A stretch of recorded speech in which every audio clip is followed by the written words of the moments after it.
शिव महापुराण की कथा जो पितरों की शांति के लिए, अधोगति में शांत हुए जीवों की शांति के लिए, गर्भ में कोई बच्चे अगर शांत हो गए 4 महीना, 6 महीना, 8 महीना, 10 महीना या गर्भ से निकलने के बाद जो बच्चे शांत हो गए हैं, उन जीवों के कल्याण के लिए आप अगर शिव महापुराण की कथा श्रवण कर रहे हैं तो निवेदन केवल इतना सा रहेगा कि आप 7 दिन की कथा पूर्ण तरह से श्रवण करें।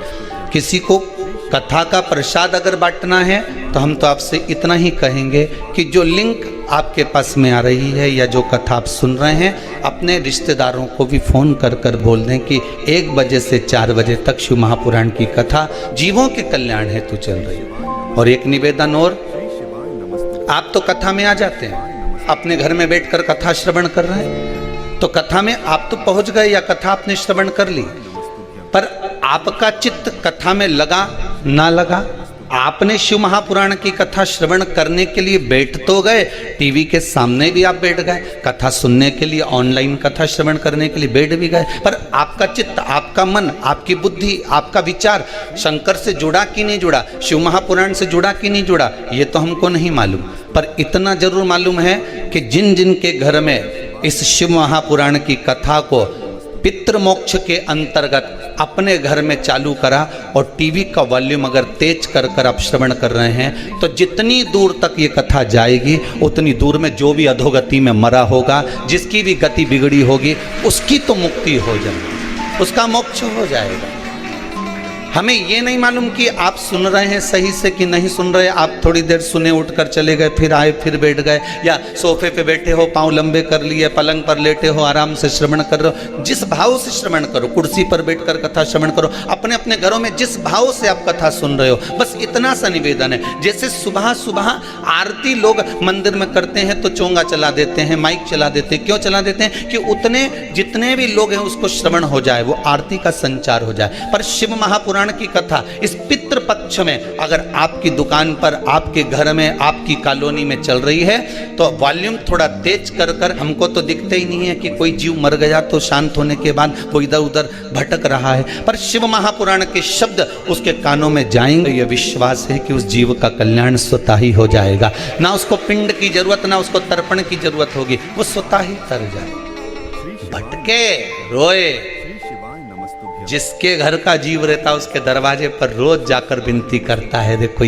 श्राद्ध पक्ष में कोई, तो श्राद्ध पक्ष में दिया तो सरी, अरे ये कथा कह रही है दादा, श्रीमद् भागवत में वर्णन आया है, पर गोकर्ण ने धुंधकारी के लिए कितना दान दिया, धुंधकारी के लिए ने गया जी का श्राद्ध करा, ने ब्रह्म कपाली करी, ने पिंडदान करा, ने तर्पण किया, ने ये किया, ने वो किया, सब किया, इसके बाद भी नहीं तरा, प्रेत की योनि में भटक रिया। तो गोकर्ण ने पूछा सूर्य नारायण भगवान से, ये तो बताओ ये भटके क्यों?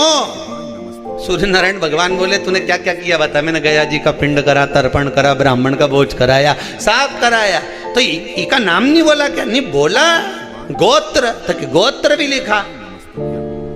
बस सूर्य नारायण भगवान बोले कहीं ना कहीं गड़बड़ी जरूर है, पता करो कि गड़बड़ी कहाँ है। तो क्या समझ में ही नहीं आ रही है कि गड़बड़ी कहाँ है? नाम भी लिया, जब गया जी में पिंडदान करो, कहीं ब्राह्मण के भोजन कराओ तो हाथ में चावल जल वगैरह लेके संकल्प छोड़ो कि नहीं छोड़ो, नाम ये, न गोत्र ये, और जो संकल्प दिया तो नाम गोत्र सब बोला, फिर क्यों नहीं तरा? सूर्य नारायण भगवान के चिंता लग गई तो वे नारायण भगवान के पास पहुंचे, नारायण जी से पूछा, प्रभु ये बताओ कि ये धुंधकारी तरे क्यों नहीं? इसका गया जी का श्राद्ध हो गया, इसकी ब्रह्म कपाली हो गई, ब्राह्मण का भोज हो गया, सब कुछ करा, गाय का दान भी करा, पर ये तरे क्यों नहीं? तो नारायण ने कहा हमारे नहीं समझ पड़ रही कि इतना गोत्र भी बोला, नाम भी बोला, इसका पिताजी का नाम भी बोला, कि माता जी का नाम भी बोला, पर तरे क्यों नहीं? तब नारायण पहुंचे भगवान शंकर जी के पास में, हर हर।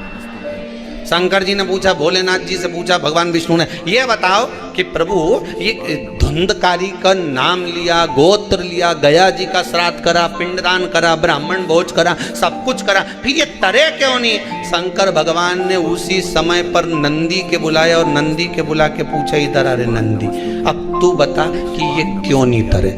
हम जितना निर्णय यमराज करता है उतना ही निर्णय नंदी करता है। नंदी ने कहा प्रभु एक बात, क्यों?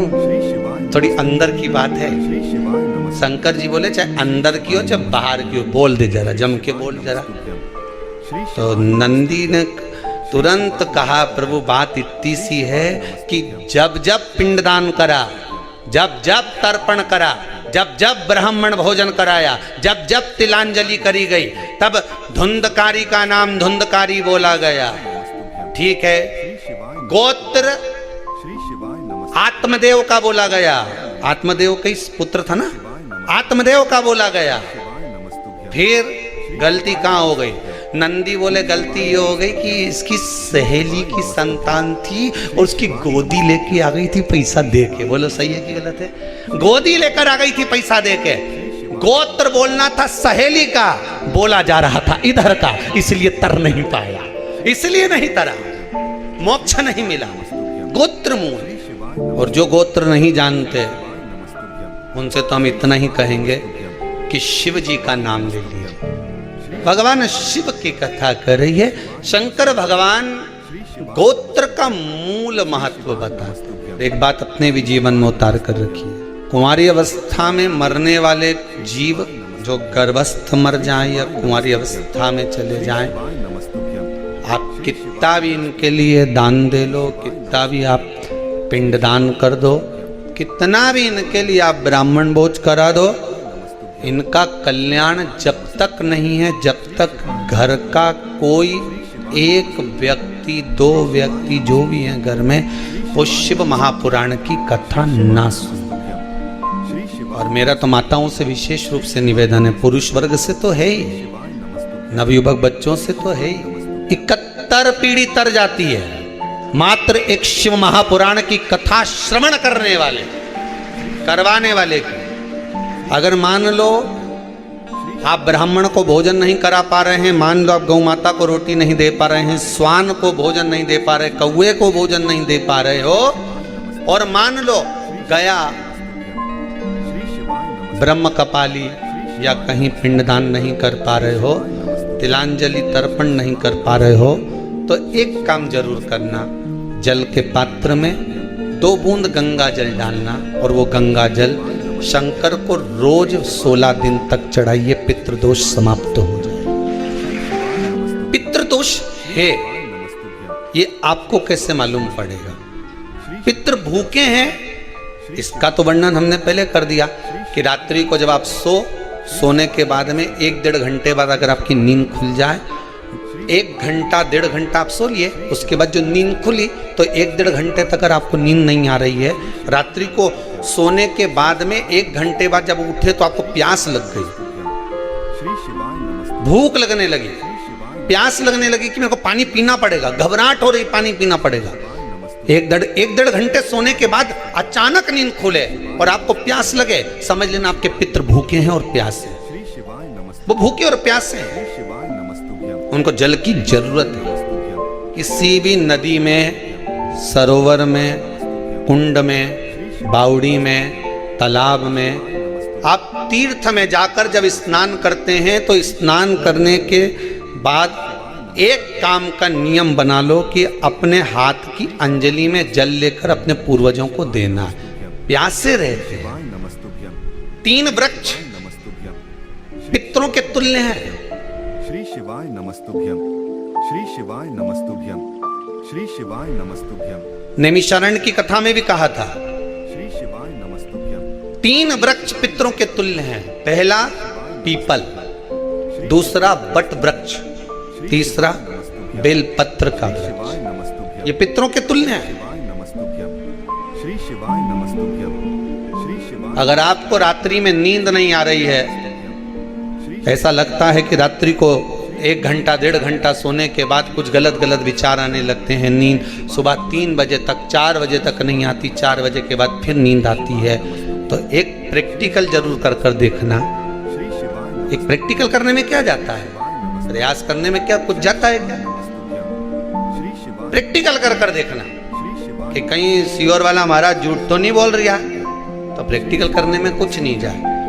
1 लोटा पानी लो, उसमें थोड़ा सा कच्चा दूध डाल लीजिए, श्राद्ध श्री शिवाय नमस्तुभ्यम, श्री शिवाय नमस्तुभ्यम। श्राद्ध पक्ष चल रहा है, बेलपत्री का पेड़ या पीपल का पेड़ या बट का पेड़, इन पेड़ के नीचे ले जाकर उस दूध को दोपहर में सुबह 10 बजे से लेकर 12 बजे के बीच में ले जाकर चढ़ा दीजिए। रात्रि को फिर ना आपको प्यास लगेगी ना भूख लगेगी, नींद एक बार लगी तो सुबह ही खुलेगी। प्रैक्टिकल करने में क्या जाता है, पानी डालने में तुम्हारा कुछ जाएगा? अरे बोलो तो सरी, हमें 10 रुपया का दूध जरूर उसमें, और तुम इतनी चतुर हो, इतना सारा दूध थोड़ी डालोगी, तो 2 चम्मच घंटा लगेगा। कहाँ तुम इतना डालने वाली हो? पितृदोष है, ये आपको कैसे मालूम पड़ेगा?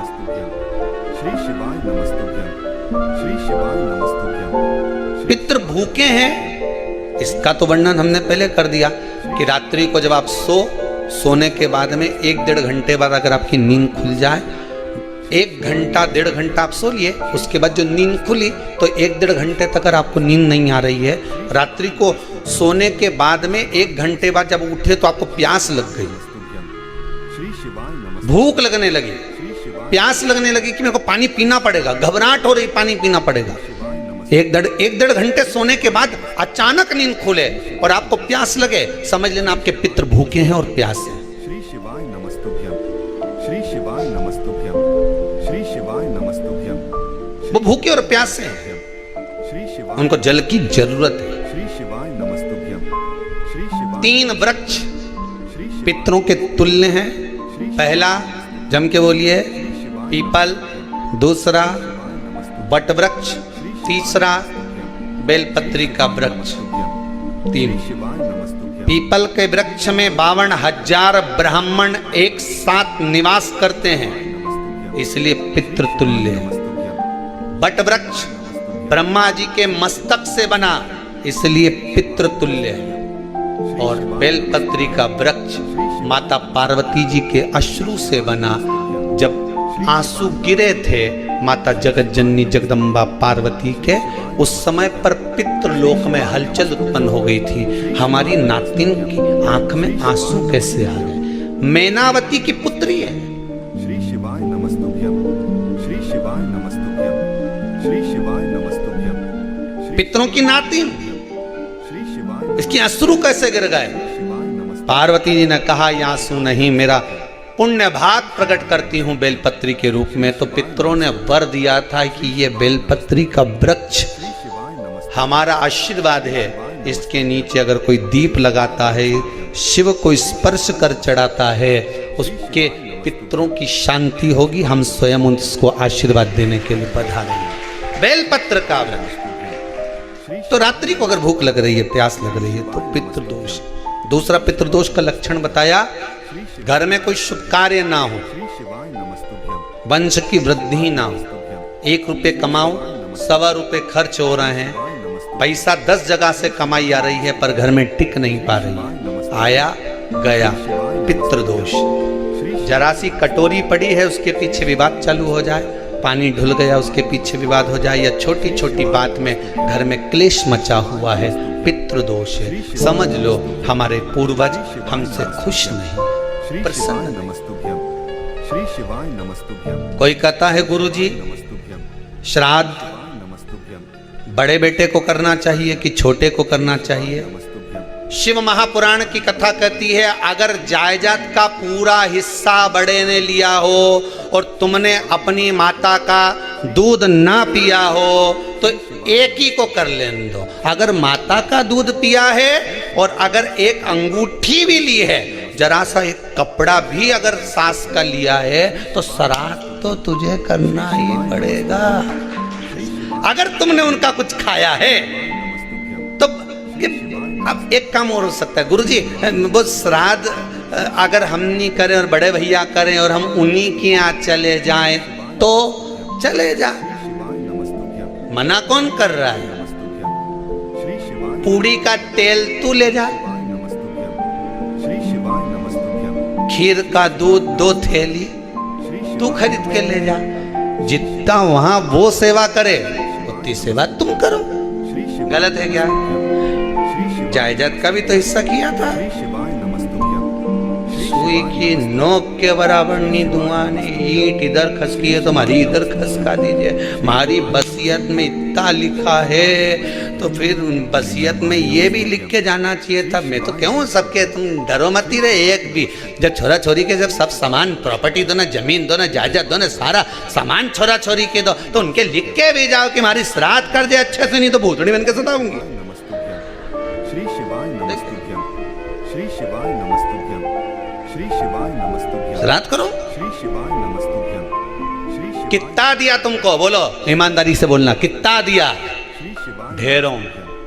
और एक बात बहुत अच्छे से कहूंगा, आप लोगों के जीवन में उतरे। शिवाय नमस्तुभ्यं, श्री शिवाय अगर नमस्तुभ्यं, मायके में नमस्तुभ्यं, मायके में नमस्तुभ्यं, भाई, श्री शिवाय मायके में भाभी, मायके के लोग अगर आपके माँ बाप का श्राद्ध नहीं करते हैं तो बेटी भी अपने माता पिता का श्राद्ध कर सकती है।